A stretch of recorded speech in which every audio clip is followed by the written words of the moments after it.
Where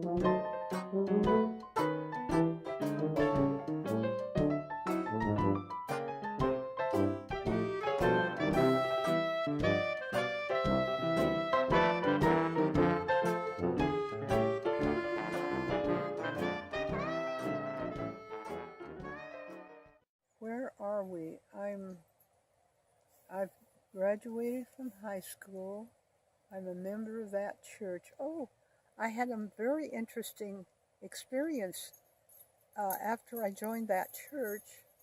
I was asked to go as a member of that church, a representative to a place in Quarryville. I believe that's in Pennsylvania. So I went to Quarryville, and Quarryville was a place where I met some very fine Christian young ladies, and I corresponded with them for many years. However, I came back to Indianapolis. I came back to Indianapolis, Indiana, and as I said, I went into nurses training.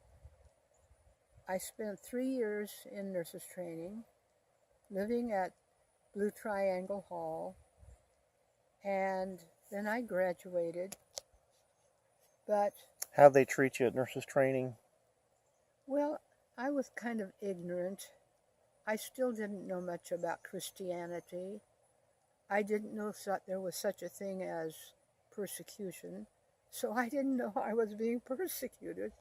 But there weren't many Christians in training for there, but we had a good college course, and one of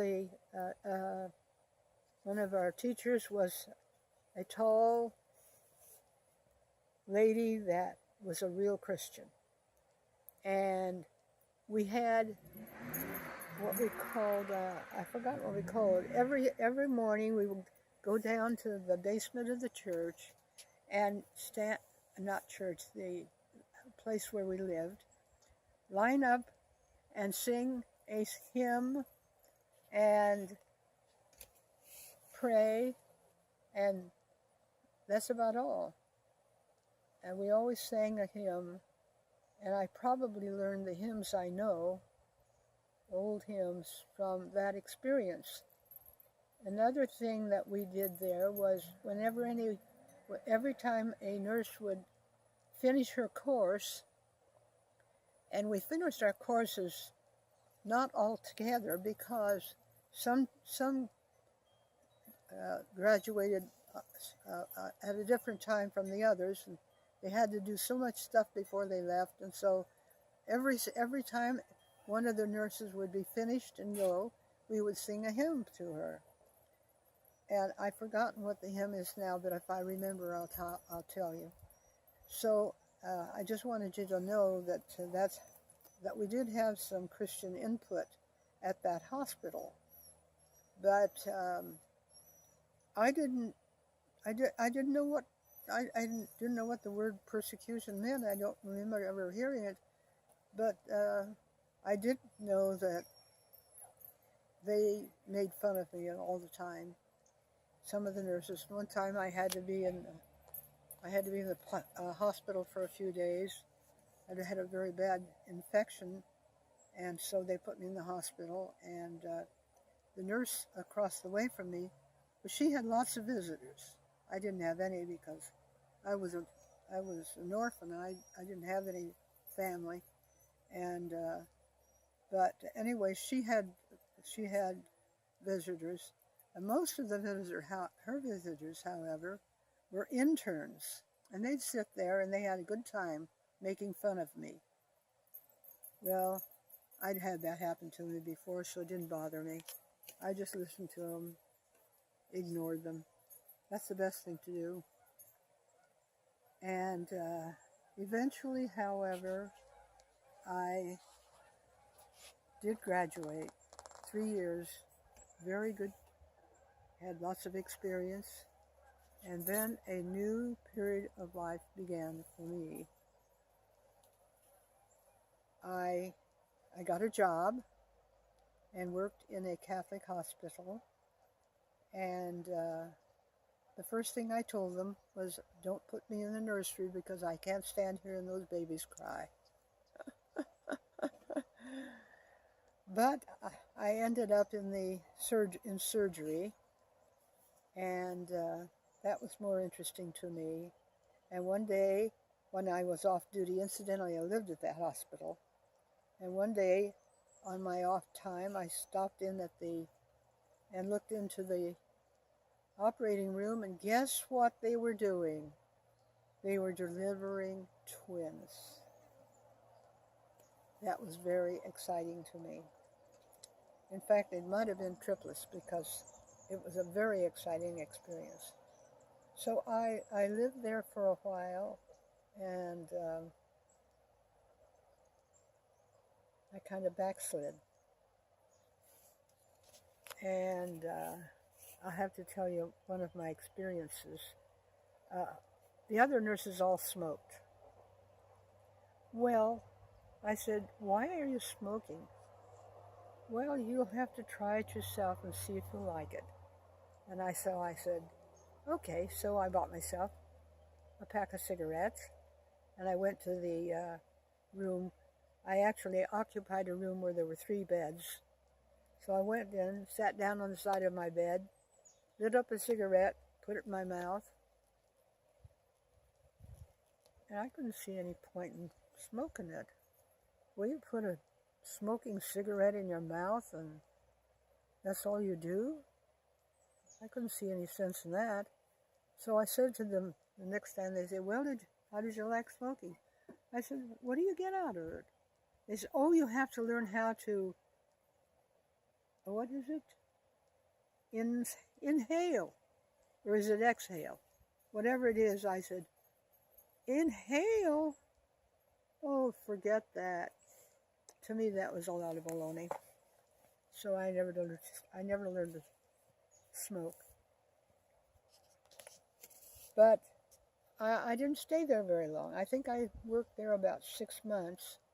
In the meantime, I had taken my state board and graduated and got my state board exam over with. So I decided I'd go in the Navy, and this is another episode. So, well, I've told you how I became an orphan, and it never bothered me because I just took it the way it was, but I didn't have a very good way of dealing with other people because I hadn't been around other people much. And of course, when you're going through nurses training, you're not making friends and influencing people. You're trying to get a certificate so you can work and be a nurse. And that's what I wanted to do. As a Christian, I wanted to serve the Lord. That was a big change in my life when I became a Christian, a big change. Because now I thought I'd have a family. You know, in the Bible, it talks about Christians are a family. And so when I read the Bible, I discovered that Christians are a big family, a great big family. So that was my family. Christians are my family. And but at this point, I had already backslidden. That's a bad thing to happen. Anybody listening to this, don't do it. So I signed up to come to California, and I joined the Navy. And Navy nurses are immediately an officer. So I became an officer, came to California on the train. I went up and down hill for hours and hours and hours, and I thought I'd never stop going up and down hill even after I got off the train. But anyway, I ran into a problem. Service is not like living with other people outside of the service. And so I had to report to the general, who was a lady, in charge of the Navy nurses. And I didn't make a very good appearance, apparently. I don't remember exactly the whole conversation, but at the end of the consultation, she decided that I wasn't good material for the Navy. Well, that was pretty disappointing. However, I did have to take a test. I had to go down and meet with the psychiatrist, the Navy psychiatrist. Well, they didn't agree with her. They said there's nothing wrong with me. I would make a good Navy nurse. She said, nope, I've made up my mind. That's it. So they paid me to go back to Indiana, which I didn't do. First of all, I had a brother who lived in Long Beach. Oh, you know, God has plans for us. It's really amazing. You know, I didn't plan this, but there I was in California, and my brother's living in Long Beach. So I went from San Diego to Long Beach to visit my brother. And I really had an enjoyable time. He had foster parents because you remember that all the children were put in an orphanage but me, and my other brothers and sisters went to different places. But this particular brother had been had become a friend of this couple, and they wanted to adopt him. So they went back to Indiana and got my brother and brought him out to California, and here they were in Long Beach, and I'm in Long Beach. So I'm visiting my brother. I was backslidden. I was not serving the Lord. I wasn't going to church. As a matter of fact, my pastor from Indianapolis had contacted the pastor in California, in fact, in Long Beach, and he would call me on the telephone, and oh, I forgot to tell you, my brother's foster mother said, you know, there's a lady across the street and she has a room for rent. Why don't you rent it? I said, well, that's a good idea. So anyway, I rented that room and I was staying there. And so the pastor in Long Beach... Did you have a job? Oh, yes, I worked. Where were you working? I was working in hospitals, and I worked in a little hospital. I bought a bicycle, and I bicycled to work. I'll tell you about that later. And so I had a bicycle, and I had a job, and I had friends, and so we'd go to movies and do things like that. And I lived right across the street from my brother, and that was very nice. But I wasn't serving the Lord. I was not going to church. And every time the pastor would call me and say, invite me to church, I would get as furious as I could. It would just make me so angry that I would say to myself, be careful, you're going to make a bad impression. But I'd get so angry, I didn't want him to call me because I didn't want him to tell me I should be going to church. Well, what actually happened is, one time, some of my friends said, Dorothy, well, how about going to the movie tonight? I said, great, let's go to the movie. So we went to the movie. Would you believe it was a movie, I don't even know the name of it. The movie was about, these were black people, all black people. And there was one character in there, a man, and he was not a Christian, and he wasn't going to heaven, and they were all worried about him going to heaven. Well, I don't know if he ever got changed or not, because it got time for me to go to work. So I had to go to work, and I didn't hear the end of the movie, but I couldn't get it off of my mind that this man was not going to go to heaven. So before I went to work, I got down on my knees, and I said, God, if you really are God, I said, prove it to me. I said, I need to hear from you. So I got up off of my knees, I got on my bicycle, and I bicycled to work. But I was scared to death the whole time because I was afraid to have an accident and die before I was ready to go to heaven. Well, after a few days, I was out walking on the sidewalk, and a young lady came walking to the corner, that I was headed for, and there she was. And I stopped, and she stopped, and we talked to each other. This is how it happened. She found out that, I have to back up a little bit. A few days before this, I had gotten a letter from a friend in Indianapolis, and one of my very best friends was a young woman who had been hit by